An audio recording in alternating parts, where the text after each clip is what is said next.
indépendance vis-à-vis donc de l'exécutif. Mais nous pensons que su dee de façon informelle am na ñoo xam ni parce que am nañu cër ci réew mi di dox lu rafet di dox lu sell comme par exemple les chefs religieux société civile bi ñoo ñëpp ku nekk yaa ngi bay sa waar pour jàmm ñëw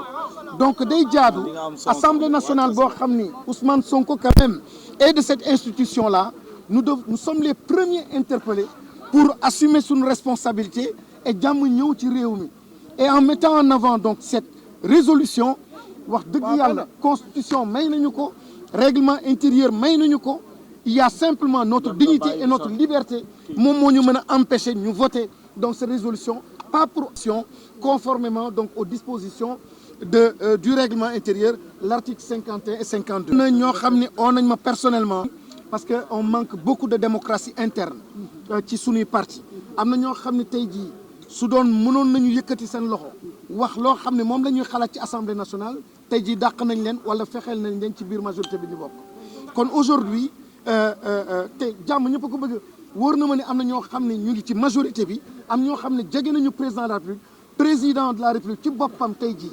je dis opportunité bi ko parlement bi jox tey jii war na ko saisir encourager ses députés ñu mën a voter résolution bi parce que c'est une voie républicaine élégante pour jàmm ñëw du kasaw du ruq bu sew mais c'est simplement nos dispositions la loi qui nous autorise qui nous permet ñu mën a soumettre donc une telle résolution pour mën ko voter à l'Assemblée nationale mais su ko waxul mi ngi wàcc liggéeyam su ko waxul deful liggéeyam te mi ngi tardé wax ak askan bi parce que tey jii du ministre de l'Intérieur du beneen ministre c'est lui le président de la République moom moo war a wax ak askan bi jot na nag mu wax ak askan bi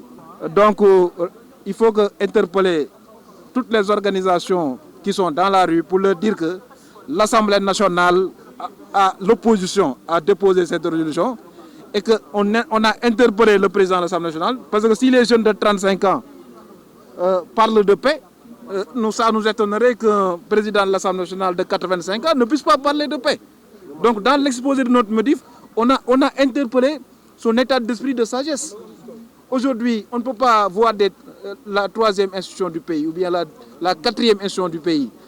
sortir pour faire une conférence de presse et que le président de la deuxième institution du pays ne puisse pas donner sa position par rapport à l'actualité.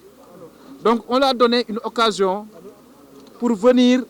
en plénière de l'Assemblée nationale et demander aux députés de la majorité, certains députés qui sont d'accord. Vous avez vu que le député Abdoulaye Wilane est sorti à la presse hier pour dire qu'il est avec nous dans cette résolution. Il y a d'autres députés de la coalition, de la majorité qui sont d'accord. Parce que le Sénégal est un seul pays. On ne peut pas diviser. L'état d'esprit partisan est terminé. Parce qu'on a posé un acte d'unité pour que l'Assemblée nationale puisse poser dans ses prérogatives une jurisprudence inédite pour suspendre les poursuites jusqu'au 30 juin. Parce que c'est ça que le règlement intérieur de l'Assemblée nationale prévoit par son biais de l'article 51. C'est-à-dire que l'Assemblée, la plénière, peut suspendre, parce que même si notre collègue est en contrôle judiciaire, il va falloir venir chaque mardi signer ici au niveau du tribunal. Donc vous voyez le sens de la résolution. Et que si l'Assemblée nationale accepte la résolution, notre collègue n'aura plus en fait, à venir à l'Assemblée nationale en cas de contrôle judiciaire. Man la Sëñ Fallou nekk citoyen ci dëkk bi di ñëw fii pour manifester wu ak teewal ki nga xam ne mooy Ousmane Sonko ak teewal li nga xam ne mooy dëgg. Poursuite judiciaire boobu dañoo bëgg mu nekk loo xam ne lu leer la parce que wax nañ ni ay mbir yoo xam ne maanaam lu mel ni provisoire nañ ci tudd te loolu dese naa leer ñun dañoo bëgg ñu bàyyi ko carrément bàyyi ñeneen ñi ci mel ni Guy Marius Sagna ak ñeneen xam ne ñoo ñëwoon jugoon pour xeex dëgg ndax ñun ku ñu xam ni ne doxuñ ci politique te mosuñu politique mais tey bu ñu gisee demee ba gis dëgg dañ ci jugu artu ci loolu moo ñu yëkkati te ñu nekk ay citoyens yoo xam ne dañoo bokk ci dëkk bi xam dëgg. bu ñu gisee dëgg dañuy jóg comme foog ñu aartu jóg waaw donte ne ñun faruñ ci benn parti ñun nag dëgg nañu far ku ñu xam-xam ne ni bu ñu gisee dëgg duñu dellu ginnaaw loolu mu ñu indi fii te fas yéene ñu dend ginnaaw tant que dëgg bi leerul waaw ndax ñun ñii di wax yooyu nii ay ñoom góor yàlla képp ku mos a jaar ku mel ni Sëñ Tuubaa dañoo jaayante woon xeex ngir dëgg ci saar ak ci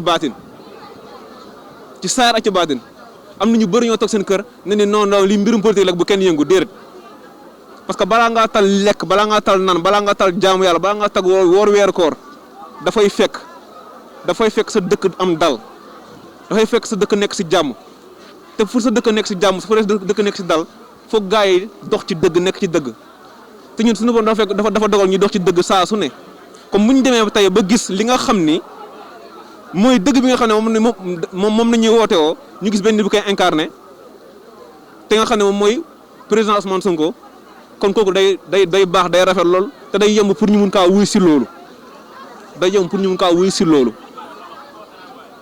te ni nga ko gisee nii nga xam ne ko nañ ko xokkatal ak di ko ci li nga xam ne ko ni mooy lu dul yoon mbaa ay piège ak ñoom seen ak ay complice ak ay complot loolu moo tax ko ne ñëw nañ ko d'accord ndax fu ñu gisee dëgg dañuy taxaw ndax góor yàlla ñoo xeex ngir dëgg bàyyi ñu fi dëgg googu ba tax na tey jii nii ñu mun dund ci naataanga mun dund ñu taw féex te it li gën tax ñu jug mooy ni ko suñu kilifa diine nga xam ne dañoo artu ne na dellu ginnaaw mu bafuwee loolu te nga xam ne ko ñëpp xam nañu ko ni fu gën a sensible si doomu aadama mooy wàllum ngëm comme tepp ndigal noonu rek comme loolu day tax sax gaa yi mën a jug waaw ndax gaa yi ci dëgg nañuy dox te mu gisee kilifa joxe ndigal wuyu woo ci lu mu la woo day mel ni respecté woo ko dafay mel ni respecté woo ko te loolu tax ñu génn nag xam ne kon ne jug doon na ndax sëriñ si def nañ seen devoir ñoom ñëpp def nañ seen devoir sëriñ yi nekk ñoo dugg fi urne di voter de seeni taalibe ñoo fi dugg muy chrétien muy musulman muy xaadir muy laayeen ñoom ñooy seen taalibe yi nga xam ne ñoom ñooy teewal sëriñ bi si biir terrain bi comme ñooñu ginnaaw bu ñu ñëwee teewal fi sëriñ si voter bu ñu demee ba ki nga xam ne moom lañ jox pouvoir li ñu bëggoon amuñu ko comme ñun am nañ droit taxaw ne sëñ bi ñoo la dénkoon jox ñu liñ la dénkoon jox ñu fu mu ne ñu bëri ñoo doyal nag fu mu ne ñu bëri dañoo doyal suñu seen daal mu teg ci ndox mu teg ko ci suuf bàyyi carrément mu sedd guy ni galaas ñi ñaan jàmm ci réew mi di koy ñaanal ñëpp ak mbooleem ñu fi nekk ba ñun ñu fiy teewal kullu góor yàlla di fi teewal suñu daara nga xam ne masagul xudaa ñu ngeen fiy teewal fii te di jaajëfal ñëpp di ñaan jàmm ci réew mi ci chrétien ak ci musulman yi xam ne ko ne xeex bi du xeexu politicien xeexu dëgg la xeexu jàmm la lépp lu mu tegoon ci yaramam mu nekk président da ko war a sumi mu sànni ko fale mu dem sol caaya toog ndax fu mu nekk indi na gàcce Sénégal kenn xamul fu mu koy waxee kenn xam na dem sol caaya na tukkuloor yi mu dem sàmm yàq na deru tukkuloor yi yàq na ko yàq na xeetu sénégalais